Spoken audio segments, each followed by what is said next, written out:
And so I really wanted to do something of his, and Charlie Brown was in the works I knew doing a Christmas special.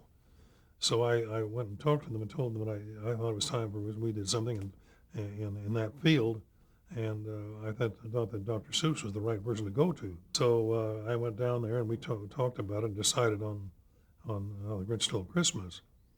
So I came back and then I had to talk MGM into the idea of spending enough money for a storyboard. So we got the storyboard completed, and I did most of the drawings, about 1,700. I had a few people that gave me some help, very good help too. And Maurice Noble was designing the backgrounds.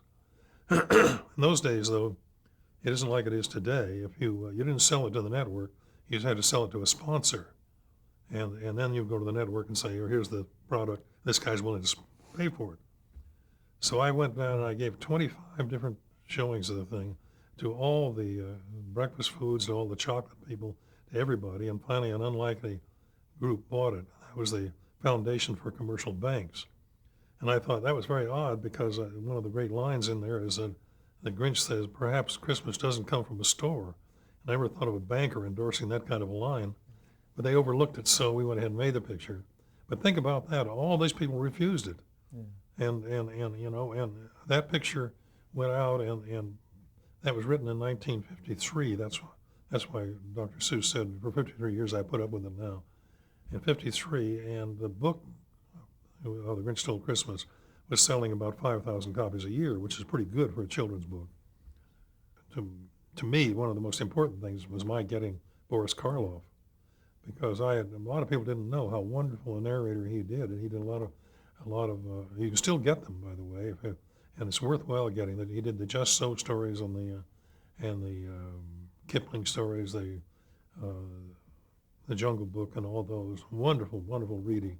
And if you can get some, I recommend it highly.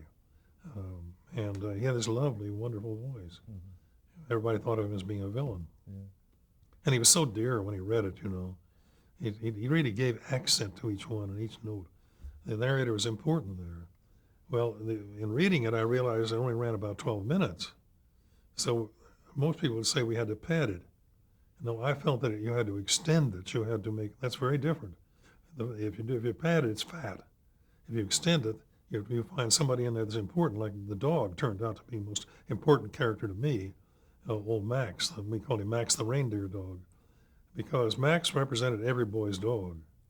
And when he was treated badly, and that's all right. And one of the great dog stories ever written, The Bar Sinister by Richard Harding Davis, and this dog in there said, he was talking about these people, he said, I knew he was my master because he's the one that kicked me.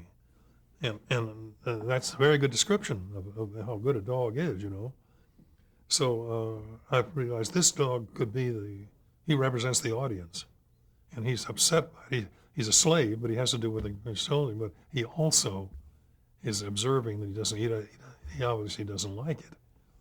And so he plays a very important part to me all through the picture. We started developing Max. I realized that this was a good bit of business. So when he props him up to use as a model for his Santa Claus costume, he used him as a clothes horse. But Max couldn't sit up, fell over. And then when they put the thing on here, it was too heavy and he fell forward. Those are little undercurrent things. That was not part of the book. That's what a director, I think, has the right and the duty to do, is to develop the story. After all, now this is not a book any longer. This is now a visualization. And you have to do away with all the adjectives and all the adverbs and put them to work. You have to show, not tell. And so the dog stood me in good stead 30 years later.